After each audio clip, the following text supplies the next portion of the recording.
खान साहब अगे पिछे हर मामलात हर पिछे तकने सुनने वो गवादर बंदे भेज दिते हैं।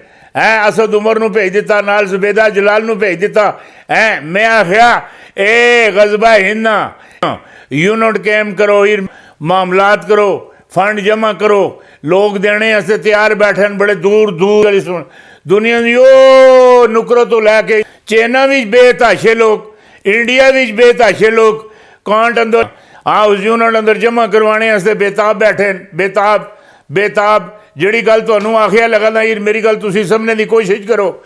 ये समझन ते 313 काले त्यारे उत्तों आसन काले त्यारे मैं तुसानूं तकांदा ना काले त्यारे किहड़े हुंदे ने ओह इन्हां नाल काले त्यारे भी तकाई जिहड़ी गल तुहाडे नाल करना पिया। और जिहड़ा मामलात है वो सारा तुसानूं मैं खुद तुसानूं तकांदा, तुसीं तको तो सही नहीं। जब तक तुसां गज़बा हिंदा फंड दा यूनिट कायम नहीं किता है मामलात नहीं बनते ना ना ना ना ना कशादे दे नाल ही तुसीं इसदा फंड ना यूनिट कायम करो, ऐलान करो है बात समझ लो कि सारा काम हो गया है। हुण जिहड़ी गल तुहानूं दसना चाहना या जिहड़ी क्लीयर है एक रिपोर्ट हैगी KHABRAINEXCLVSIVOE एक रिपोर्ट है मोदी नूं पेश की गई कि भारत टूट जाएगा। मोदी को रिपोर्ट पेश अदारे सुन पेश की थी।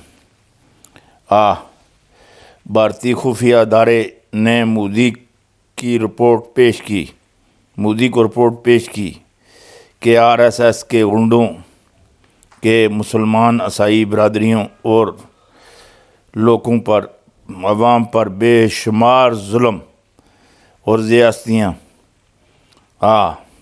सरेआम सड़कों पर लातों मुक्कों डंडों और ईंटों से कर रहे हैं। खालिस्तान की तारीख भी ज़ोर पकड़ रही है। नागालैंड समेत 5 रियासतों में अलहदगी की तारीखें पहले से ही ज़ोर पकड़ चुकी हैं। फ़ौज में भी बगावत के आसार नज़र आते हैं और बहुत तेज़ी से उभर रहे हैं। मंजरनामा तेज़ी से तब्दील हो रहा है। रिपोर्ट में इंकशाफ ये रिपोर्ट पेश कर दी है मोदी नूं मकबूजा कश्मीर में पलामा पार्ट 2 हो रहा है। जिहड़ा इन्हां पलामे अंदर किता ना 45 फौजी मार के खुद ये जिसी ये गां नूं माता आखणे ना ये जिहड़ा दांद है दांद बुढ़ा दांद ऐणकां वाला दांद मदारी जां दांद चाह वेचने वाला चाह विच ये जिहड़ा दांद है इस पलामे विच कई फौजी मार आई उन्हां दीयां लाशां तका के TV ते। मैं आखना ही ना आधी मकाई सट्टी दी। सुप्रीम कोर्ट इन्हां कोलों डरदा है, सदर इन्हां कोलों डरदा है, अदालतां इन्हां कोलों डरदियां, प्रैस वाले इन्हां कोलों डरदे, कोई गल ही नहीं करदा इधर। ये जनाब फौज का सब तो बड़ा सरबराह बहुत बड़ा जिहड़ा इस ओहदे ते आंदा है उसदी एक इस नाल मेहरबानी मोदी नाल ये मोदी नूं कौन सियाणदा? इसे मां नहीं सियाणदी, भैन नहीं सियाणदी, इसे अपने खानदान ही कोई नहीं सियाणना इस चाह वेचने वाले नूं है। ये सच्ची गल करना जिहड़ी गल आखिया लगा है कोई भी नहीं सियाणना। इसे बबन रतन सोहने इसे वजीर आजम बड़ा छोड़िया जिले उस तकिया ना मेरी कण नंगी हैगी है उसका टाइम पूरा होया आर्मी विच है। चीफ ऑफ आर्मी तो उत्ते तो कोई उहदा नहीं, उसे डिफेंस है दा आर्मी का बड़ा अफसर बना के इन्हें सारी फौज से बिठा दिता। तू बच्चे पासे इत्थे बैठा रहो, मेरी रखी करता रहो।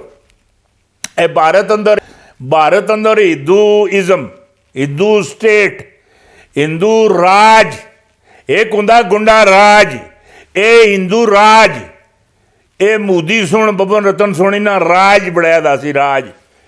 किसी की इज्जत भारत अंदर सलामत नहीं ना ना ना ना ना ना ना मैं नहीं मनना जिहड़ी गल आखिया लगा किसी की सलामत नहीं हैगी। इन पलामा पार्ट 2 हो गया। भारतीय काफिलों पर हमले, पूरी बस उड़ा दी गई, दर्जनों भारतीय जख्मी, वाह अलाक, भारतीय मीडिया में ग्राम बरपा। ਐਵੇਂ ਥੋੜੀ ਦੇਰੀ ਐਸੇ ਬ੍ਰਾਹਮ ਗਰਪਾਇਰ ਮੇਰੀ ਗੱਲ ਸੁਣੀ ਕਿ ਨਹੀਂ, ਜਿਸ ਜਾਈ ਦੇਖਣੇ ਨੂੰ ਸੀ ਜਾਈ ਜਨਾਬ ਗੁੰਡੇ ਡੰਡੇ ਚਾਹੀਦੇ ਉੱਥੇ ਪਹੁੰਚ ਜਾਂਦੇ ਨੇ। ਇਹਨਾਂ ਕੋਈ ਥੋੜੀ, ਇਹਨਾਂ ਤਾਂ ਤਮਾਸ਼ਾ ਬਣਾ ਕੇ ਰੱਖ ਦਿੱਤਾ। ਉਹ ਮੈਨੂੰ ਨਜ਼ਰ ਆਉਂਦਾ ਫੌਜੀ ਅਦਾਲਤਾਂ ਓਵਰਟੇਕ ਕਰ ਸਨ। ਇਹ ਹਰ ਅਦਾਲਤ ਵਿੱਚ ਇਸੇ 10 ਸਾਲ ਸਜ਼ਾ ਹੋ ਸੀ, ਇਹ ਅੰਦਰ ਜਾ ਸੀ। 38 ਕੇਸ ਇਸ ਉੱਪਰ ਬਣ ਸਨ।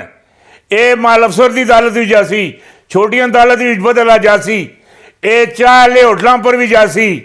ਇਹ ਪੂਰੇ ਭਾਰਤ ਵਿੱਚ ਇਸੇ ਕੁੱਤਾ ਤੇ ਬਿੱਲਾ ਬਣਾ ਕੇ, ਗੱਲਾਂ ਵੀ ਸੰਗਲ ਪਾ ਕੇ, ਹੱਥਾਂ ਵਿੱਚ ਹਥਕੜੀਆਂ ਲਾ ਕੇ ਇਸ ਨੂੰ ਫੇਰ ਸਨ। ਜਿਹੜੀ ਗੱਲ ਮੈਂ ਆਖਿਆ ਲਗਾਣਾ, ਇਹਨਾਂ ਜਿਸ ਤਰ੍ਹਾਂ ਜਿਸ ਤਰੀਕੇ ਨਾਲ ਇਸ ਮਕਬੂਜ਼ਾ ਕਸ਼ਮੀਰ ਅੰਦਰ ਔਰ ਭਾਰਤ ਅੰਦਰ ਜਿਹੜੀ ਮੁਸਲਮਾਨਾਂ ਨਾਲ ਔਰ ਈਸਾਈਆਂ ਨਾਲ ਔਰ ਸਿੱਖਾਂ ਨਾਲ ਜੋ ਇਸ ਕੀਤਾ, ਜੋ ਇਸ ਦੇ ਗੁੰਡਿਆਂ ਸੁਣ ਕੀਤਾ, ਬਾਦਸ਼ਾਹ ਤੁਸੀਂ ਕਮਾਲ ਕਰਦੇ। ਇੱਧਰ ਮੇਰੀ ਗੱਲ ਸੁਣੀ ਕਿ ਨਹੀਂ ਆ, ਉਹ 13-14 ਬੰਦੇ ਉਹ ਫੌਜੀਆਂ ਸੁਣ ਮਾਰ ਦਿੱਤੇ। ਉਹ ਤਿਰੰਗਾ ਵਿੱਚ ਕੱਖ ਨਹੀਂ ਛੋੜਿਆ ਉਹਨਾਂ ਬੱਚਿਆਂ, ਉਹਨਾਂ ਦੀਆਂ ਔਰਤਾਂ, ਬੇਵਾ ਮਾਵਾਂ, ਮੇਰੀ ਮਾਵਾਂ ਵਿਚਾਰੀਆਂ ਕੋ ਸਿਰ ਸੜੀਆਂ। ਇਸੇ ਤਰੀਕੇ ਨਾਲ ਧੀਆਂ ਪੁੱਤਰ ਉਹਨਾਂ ਦੇ ਸੜਕਾਂ ਪਰ ਰੁਲ ਰਹੇ ਨੇ। ਇਹ ਮਾਂਡਾ ਲਾਡੂ ਸਾਰੇ ਉੱਥੇ ਇਹਨਾਂ ਤਬਾਹੀ ਚਾੜ ਕੇ ਰੱਖ ਦਿੱਤੀ, ਤਬਾਹੀ। ਬੇਬਨ ਰਤਨ ਕੇ ਬਾਅਦ ਮੋਦੀ की बारी, मुकम्मल प्लान तैयार। कातल कौन? यही मोदी है, और कौन? ये जड़ा चीफ आर्मी स्टाफ श्रीनगर में भारतीय फौज के फड़कच्चे उड़ा दिए गए। मजीद लगते हैं मुजाहिदीन तप गए। BBC की रिपोर्ट है। और जड़ी गल तो मैं आखिया रखना, इधर मेरी गल सुनी कि नहीं, अल्जामा पाकिस्तान पर, मेरी गल सुनी कि नहीं, अल्जाम पाकिस्तान पर, फौजी अलर्ट, ये पाकिस्तान किता करदा है। पे हुण राती दिहाड़ी दा जिस दिन दा फौत होया दा, जिस दिन दा वो जड़ा एटमी जड़ा बटन है वो लोड़ पिया दा, तो उसे लोड़दा है हुण अमेरिका नाल बार वो जड़े कोई 20-25 नंबर वजीरे खारजा का, वजीरे दाखिला का और उस तो बाद जड़ा है जे वार्डन ने नंबर मिला के बपन रावत जाते हुए एटमी कोल्ड का बटन भी साथ ले गया। भारत का एटमी प्रोग्राम नकारा। अमेरिका से राब्ते शुरू, अमेरिका का कोई बंदा नहीं छोड़िया। ये आर्मी चीफ तो मोदी, मेरी गल सुनी कि नहीं, जड़ा इहदा आर्मी चीफ है उहदी अकतलफी होई सी ना, उस पक्का ही ना ते करप्शन के लिहाज नाल इन्हां पर हथ रखे दा सी अपना पूरी।